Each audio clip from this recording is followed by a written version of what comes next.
Lettre reçue le 24 mars 2023. Chère Françoise, la femme qui ne vieillissait pas a croisé ma route par un heureux hasard que je suis heureuse d'avoir suivi. Ce 20 janvier dernier, assise au bord du balcon de ce théâtre Jean Vilar, entre distance et proximité, là où tout paraît tangible à la moindre main tendue, j'ai fait 2 de mes plus belles rencontres. À votre entrée en scène, c'est d'abord vous, chère Françoise, que j'ai vue. Et s'il s'agissait de la première fois, je pouvais déjà deviner cette prestance reconnaissable entre toutes. Puis, j'ai rapidement vu celle dont j'ignorais encore tout du rendez-vous, Betty. Je fus la confidente d'un récit qui touche en plein cœur, où il m'a été très facile de comprendre que chaque personne présente dans la salle ressortirait marquée de cette histoire. En plein conflit temporel, Betty nous met face à nous-mêmes et face à ces empreintes du temps que l'on prend soin de fuir, de cacher ou parfois même d'effacer.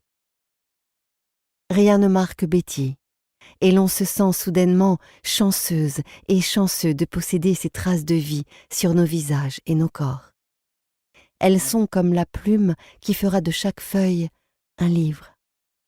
Alors que Betty est en pleine désillusion face à cette jeunesse qui a tout d'un cadeau empoisonné, où on en vient à se demander « Pourquoi voudrions-nous supprimer ce que le temps nous offre d'unique et d'authentique ? Pourquoi effacer ce qui sert de didascalie au regard et au silence ? Pourquoi oublier ce que nos émotions ont mis tant de temps à tracer ?» Je ne réalisais pas encore que les pensées de Betty allaient autant bousculer les miennes. Il se trouve que je n'ai jamais fait mon âge, d'abord plus vieille, puis plus jeune. À l'aube de mes 30 ans, je suis fière de côtoyer des personnes de tous les âges, même si j'ai souvent eu peur de ne pas être prise au sérieux. Si je suis la plus jeune de mon cercle amical, la valeur et la confiance accordées aux liens que nous ne cessons de tisser font toute ma crédibilité à leur égard, et je les en remercie. Depuis cette date à Saint-Quentin, je n'ai cessé de partager l'histoire de Betty autour de moi. Et si les emplois du temps n'ont pas permis d'offrir à Betty de nouvelles confidentes et de nouveaux confidents, j'ai fait le choix de l'être une seconde fois. C'est ainsi que j'ai pris place, le 12 mars dernier, dans cet intimidant paradis du Lucernaire, pour le dernier rendez-vous de Betty. Des retrouvailles encore plus riches de sens et d'introspection. Je ne suis pas prête d'oublier ces 2 représentations à fleur de peau, pour tout l'espoir et le réconfort qu'elles ont su m'apporter. Merci à Betty pour ses confidences de femme, de mère et d'épouse, qui font écho en chacun et chacune d'entre nous. Merci pour ce rappel, tout en poésie et délicatesse, que l'éphémère est bien plus constant qu'on ne le pense, lorsqu'il est observé avec le cœur.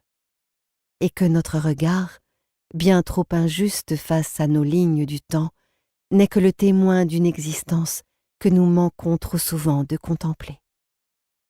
Un grand merci à Grégoire Delacour, Tristan Petit-Gérard et toutes les personnes de l'ombre pour cette pièce dont nous avions toutes et tous besoin. Merci pour ce formidable travail qui témoigne une nouvelle fois de la puissance de l'art et des émotions partagées. Enfin, merci à vous, Françoise, pour votre brillante idée d'adaptation, pour votre intensité et la sincérité de votre jeu. Merci de nous avoir permis de rencontrer Betty. Et un remerciement tout particulier pour ces quelques mots échangés, encore émus et confus, à Saint-Quentin. Bientôt 30 ans et toujours la même timidité qu'à 10 ans. À la seule différence qu'elle ne se manifeste aujourd'hui que devant les êtres qui m'inspirent et dont je suis profondément reconnaissante. Clic-clac. Mais je ne pouvais pas conclure cette lettre sans donner la parole à l'adolescente que j'ai été et que vous n'avez cessé d'accompagner. Cela fait bientôt 20 ans que j'ai entendu votre voix pour la première fois et qu'elle est devenue une référence, presque un repère.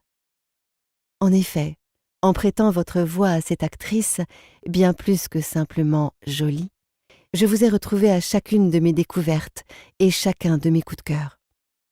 Si son jeu d'actrice est à mes yeux le plus admirable, votre talent de comédienne l'est tout autant. Je vous dois mes premières et mes plus fortes émotions du 7e art. Des larmes, des joies, des frissons, des peurs, des souffles coupés.